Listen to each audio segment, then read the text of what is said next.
eyes growing bigger and bigger at the wonderful sights she saw. The cyclone had set the house down very gently for a cyclone in the midst of a country of marvelous beauty. There were lovely patches of greensward all about, with stately trees bearing rich and luscious fruits. Banks of gorgeous flowers were on every hand, and birds with rare and brilliant plumage sang and fluttered in the trees and bushes. A little way off was a small brook, rushing and sparkling along between green banks, and murmuring in a voice very grateful to a little girl who had lived so long on the dry, gray prairies. While she stood looking eagerly at the strange and beautiful sights, she noticed coming toward her a group of the queerest people she had ever seen. They were not as big as the grown folk she had always been used to, but neither were they very small. In fact, they seemed about as tall as Dorothy, who was a well-grown child for her age, although they were, so far as looks go, many years older. 3 were men, and 1 a woman, and all were oddly dressed. They wore round hats that rose to a small point a foot above their heads, with little bells around the brims that tinkled sweetly as they moved. The hats of the men were blue. The little woman's hat was white, and she wore a white gown that hung in pleats from her shoulders. Over it were sprinkled little stars that glistened in the sun like diamonds. The men were dressed in blue, of the same shade as their hats, and wore well-polished boots with a deep roll of blue at the tops. The men, Dorothy thought, were about as old as Uncle Henry, for 2 of them had beards, but the little woman was doubtless much older. Her face was covered with wrinkles, her hair was nearly white, and she walked rather stiffly. When these people drew near the house where Dorothy was standing in the doorway, they paused and whispered among themselves, as if afraid to come further. But the little old woman walked up to Dorothy, made a low bow, and said in a sweet voice, "You are welcome, most noble sorceress, to the land of the Munchkins. We are so grateful to you for having killed the wicked witch of the East, and for setting our people free from bondage." Dorothy listened to the speech with wonder. What could the little woman possibly mean by calling her a sorceress, and saying she had killed the wicked witch of the East? Dorothy was an innocent, harmless little girl who had been carried by a cyclone many miles from home, and she had never killed anything in all her life. But the little woman evidently expected her to answer, hesitation. "You are very kind, but there must be some mistake. I have not killed anything." "Your house did, anyway," replied the little old woman with a laugh. "And that is the same thing. See," she continued, pointing to the corner of the house. "There are her 2 feet, still sticking out from under a block of wood." Dorothy looked and gave a little cry of fright. There indeed, just under the corner of the great beam the house rested on, 2 feet were sticking out, shod in silver shoes with pointed toes. "Oh dear," cried Dorothy, clasping her hands together in dismay. "The house must have fallen on her. Whatever shall we do?" "There is nothing to be done," said the little woman calmly. "But who was she?" asked Dorothy. "She was the Wicked Witch of the East, I said," answered the little woman. "She has held all the Munchkins in bondage for many years, making them slave for her night and day. Now they are all set free and are grateful to you for the favor." "Who are the Munchkins?" inquired Dorothy.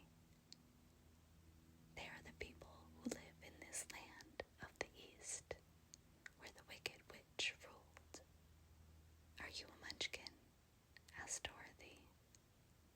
"No, but I am their friend, although I live in the land of the North. When they saw the Witch of the East was dead, the Munchkins sent a swift message to me, and I came at once. I am the Witch of the North." "Oh, gracious," cried Dorothy. "Are you a real witch?" "Yes, indeed," answered the little woman. "But I am a good witch, and the people love me. I am not as powerful as the Wicked Witch was, who ruled here. Or I should have set the people free myself." "But I thought all witches were wicked," said the girl, who was half frightened at facing a real witch. "Oh no, that is a great mistake. There were only 4 witches in all the land of Oz, and 2 of them, who live in the North and the South, are good witches. I know this is true, for I am one of them myself, and cannot be mistaken. Those who dwelt in the East and the West were indeed wicked witches. But now that you have killed one of them, there is but one wicked witch in all the land of Oz, the one who lives in the West." "But," said Dorothy, after a moment's thought, "Aunt Em has told me that the witches were all dead, years and years ago." "Who is Aunt Em?" inquired the little old woman. "She is my aunt, who lives in Kansas, where I came from." The Witch of the North seemed to think for a time, with her head bowed and her eyes upon the ground. Then she looked up and said, "I do not know where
And she came out again to the Munchkins and said, I am anxious to get back to my aunt and uncle, for I am sure they will worry about me.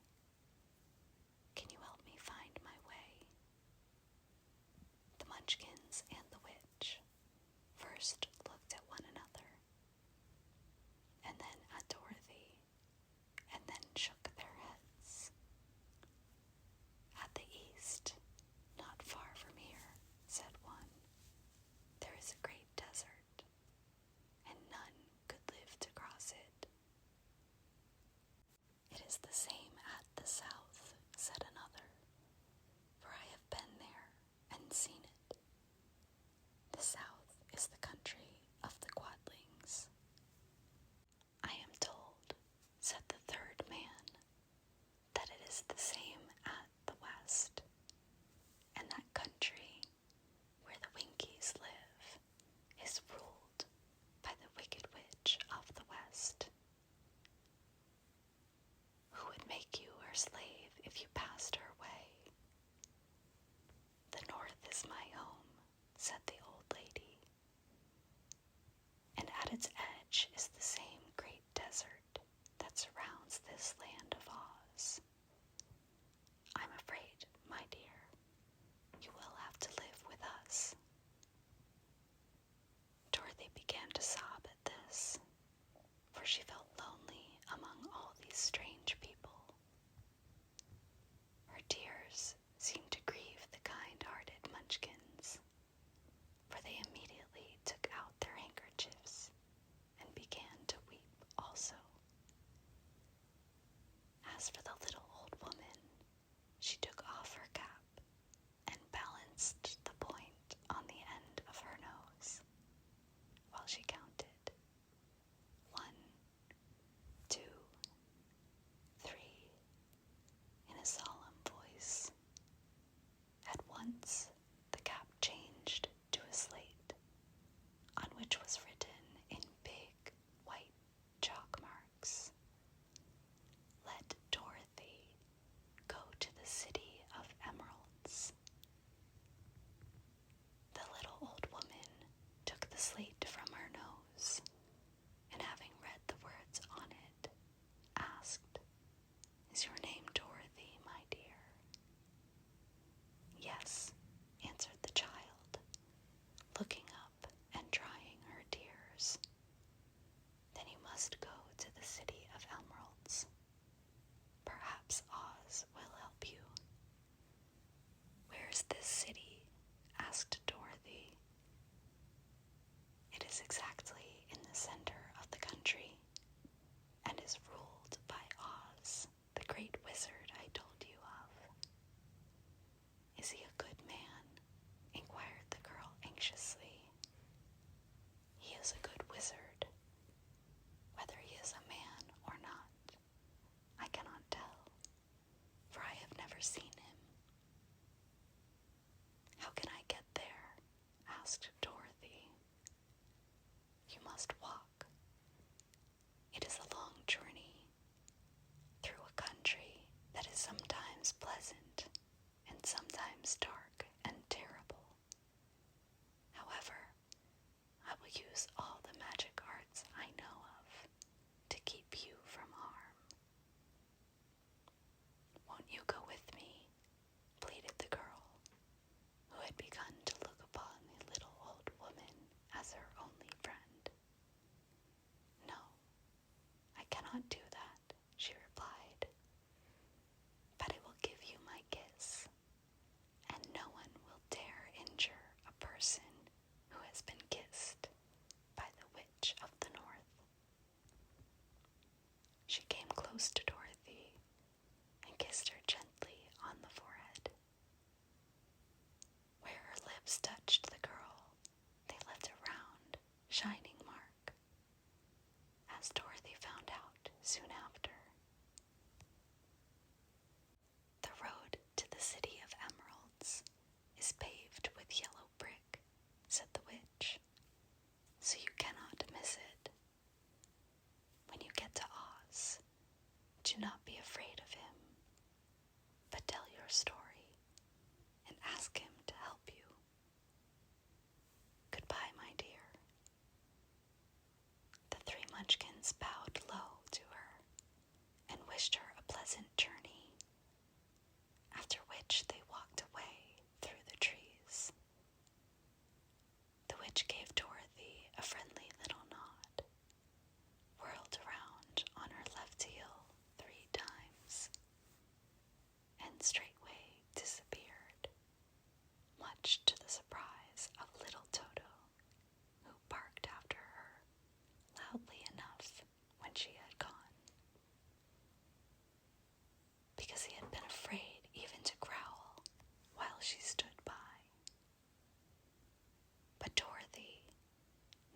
to be a witch.